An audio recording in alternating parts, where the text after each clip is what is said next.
I mean, maybe something happened at High Point, an accident. A death? I'm Andree, and welcome to my deep dive, A Writer Watches Press Gang, How to Make a Killing Part 1. The story opens with the drawing of a chalk outline of a figure on the pavement, pointing. Of course, you already know this, as once you see these episodes, the central image can't be forgotten. As a result, I feel sure this was my first episode.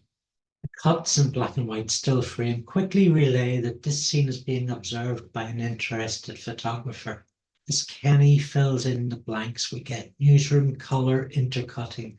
Andy Crow's conversation with Angela Bruce has golden dialogue, which addresses the issues with interface and then some. Chrissy's news culture exposition and misplaced earnestness is shot down, and deservedly so. It's very quotable and a great fork you to the accepted news narrative around people with disabilities. Billy tears her a new one, savagely, and there's even a sweet moment of him pouring some compassion onto his vinegar. Throughout, Lorne McGorry picks up the Spears visual style, wide lenses, constant cutting, picking up small objects and pulling out to open scenes, following characters as they move around the room, constant moving. Barely has a great punchline being delivered, then something else happens. There are elements of the A-plot which verge on the child mystery fiction trope, and the conversation begins here, but efficiently pivots into a chat over the genuine need for solid investigative journalism. We see Moffat has Chrissy placed in this scene as a function for Kenny's inquiries, but of course he came up with excellent bridge work. We will learn how an expose of what happened at High Point would threaten the Gazette's advertising revenue. So Kenny is shut down, which just motivates him even more. He's quick on the uptake and a fairly good detective. Until now, Kenny has been defined in relation to Lynda. This episode is efficient in showing us how intelligent and active he gets, overturning a handful of big clues within several minutes of screen time. The train station scene is another example of utilising the KDs because they are KDs.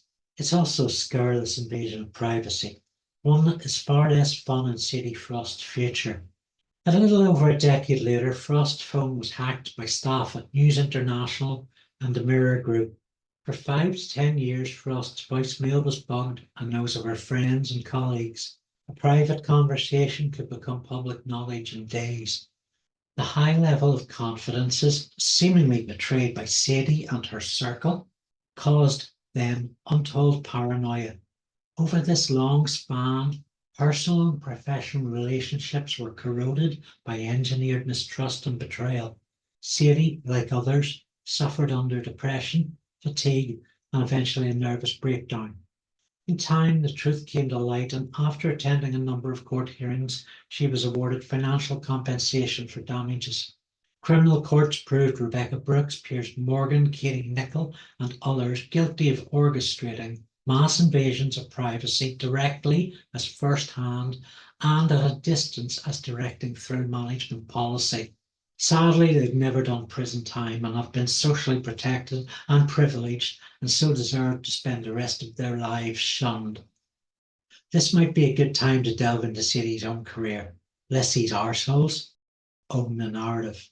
Sadie was born in North London to a young actress and a psychedelic artist whose clients included the Beatles and the Kinks. He had his own tragic story, and Sadie followed her mother into acting. Her first role at age 14 was in a TV film, A Horse Called Jester. Able only to communicate with children, Jester the horse...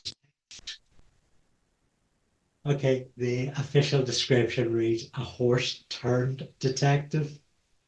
Jester the horse detective helped to turn over a dairy robbery. Sadie Frost's teenage years saw her pop up across the TV landscape. There were a few series pieces, Gentlemen and Players, a drama which The Guardian described as a kind of Dallas in Hampshire, and in Les Girls, a comedy set at a modelling agency. The latter featured a great cast, and Frost was the first actor on screen. She was guest cast in a number of UK fixtures in Pulaski, Crossbow, Boone, Casualty, and the role of Jenny Elliott was the last British TV appearance for some time. Sadie appears to have been 23 when recording How to Make a Killing. Asti, Spears and Moffat were lucky to get her. The year before, she was in Ron Peck's divisive crime thriller Empire State, set around the old London Docklands. Frost was on track to a career in British cinema. Nick Broomfield's fiction debut, Dark Obsession, closed out 1989. In Peter Meddock's The Craze, she appeared as Sharon Pelham a year after Jenny Elliott. And in 1992, she was Lucy Westenra in Francis Ford Coppola's Bram Stoker's Dracula. And in 1994, Shopping, a crime drama about teenage joyriding and ram raiding, where she met her future husband, Jude Law.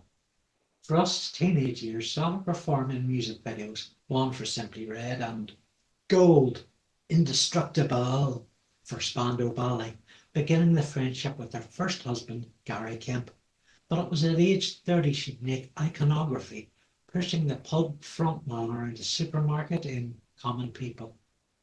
The motif of Frost's career seems to be the ability to maintain healthy relationships with fellow creatives and work with them on new projects. In 1997, she was one of 8 actors who set up Natural Nylon, a production company with the aim of giving those involved more control over their careers. It had limited success. Frost stayed focused on her work, between 1998 to 2000 appearing in 7 feature films. At the same time, a brief foray in TV with 2 episodes of the Ruth Rendell Mysteries, and soon after she co-founded a fashion label with friend Jemima French. No slouch. She took time to give birth to her second child in 2000. But then there was little new TV or film with Frost's name attached for the next 7 years, and mostly appearing in shorts for the 7 years after that. Mostly, I suspect, because some mother's life was destroyed by the British newspaper industry.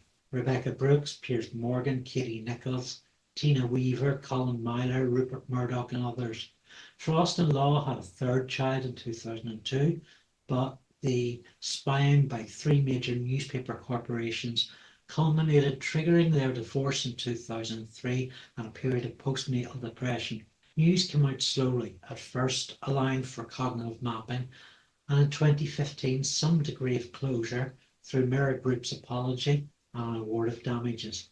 Since then, Frost has appeared in Deadly Virtues, Love, Honour, Obey, The Confusion of Tongues, Molly Moon and the Incredible Book of Hypnotism, Set the Thames on Fire, Nocturnal, Waiting for Anya, A Bird Flew In, Quant, Rise of the Foot Soldier, Vengeance, Boxed Up and The Chelsea Cowboy. She also had a bit role in 2016's Absolutely Fabulous, a movie. I don't have a clip of her appearance to hand. This'll work for you. Do you know what a pariah is? Yeah. It's a fish. Lynda, how about this? I think I've got it this time. You're too late, Julie. You should probably start on next week's feature on Lord McGorry. When you do that, you can go take a jump off the top of a block of flats. So Kenny and Jenny arrange to meet. Kenny thinks he's mean and moody. Later, he's convinced he's nice. He's a lad struggling with finding his own identity. Perhaps it's puberty. Perhaps it's Lynda's shadow. We don't know if Lynda was complicit with knowledge over the briefcase subterfuge. The Last Word, a Press Gang podcast with Chris and Alvaro, has a running part joke, part insistence that Kenny is definitely not Mr. Nice Guy. The briefcase incident certainly doesn't look good on him. He turns on Lynda with panic and anxiety. She predictably gets more brutal. Sarah tries to diffuse matters, and Kilda's tone of delivery gives us a sense of the tense, spike Lynda standoff a few episodes ago. Kenny's feeble attempt to humiliate her tells us a lot about their long history together and the prescribed roles of Kenny as puppy and Lynda as terrier. They're still arguing when the phone rings, punctuating Kenny making the call and the call itself.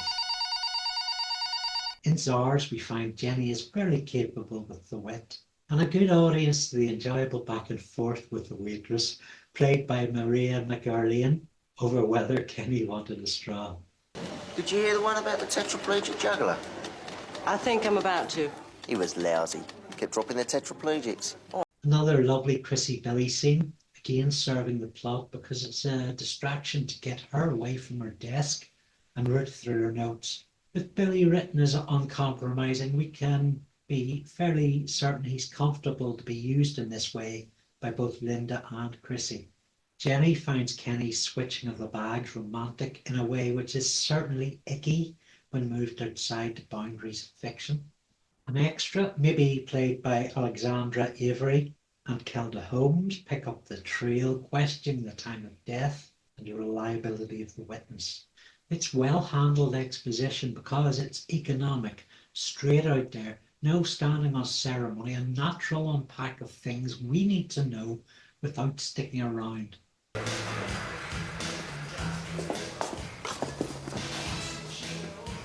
Come in, Billy. no thanks.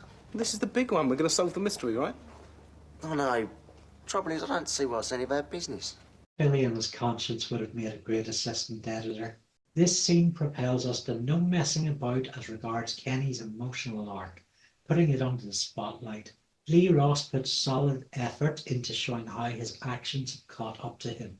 Kenny's emotional intelligence, then high ability to make connections, move into fast gear. Before the end credits roll, we get that first shot of chemicals and nasal tension, which precedes eyes watering. Moffat's ability to make us cry and come out in goosebumps is in evidence as early as this episode. Kenny exits with a cryptic message promising a huge reveal. And the end credits give us Spike and Fraz dissecting Kenny's date performance with comic aspersions on his niceness. I hope you very much enjoyed this deep dive of this episode of Press Gang. I'd like to say thank you to my Patreon patrons and supporters who share and discuss and provide encouragement, to the Lightbinder on Instagram, to Andrew Bolster and Art K, particularly at Farset Labs, and to John Robbins, author of Death to Everyone, and whose graphic novel A Hand of Fingers is available free when you join my Patreon. That's patreon.com/Andy Luke. Or you can support my work by checking out my Amazon store, where you will see these books now passing in front of your eyes. And they're all very good. I particularly recommend this one, Occupied. And look out for Coastlines After Dark, coming this October, with a foreword by Alison Pregler, and Thursday and Juno coming next year.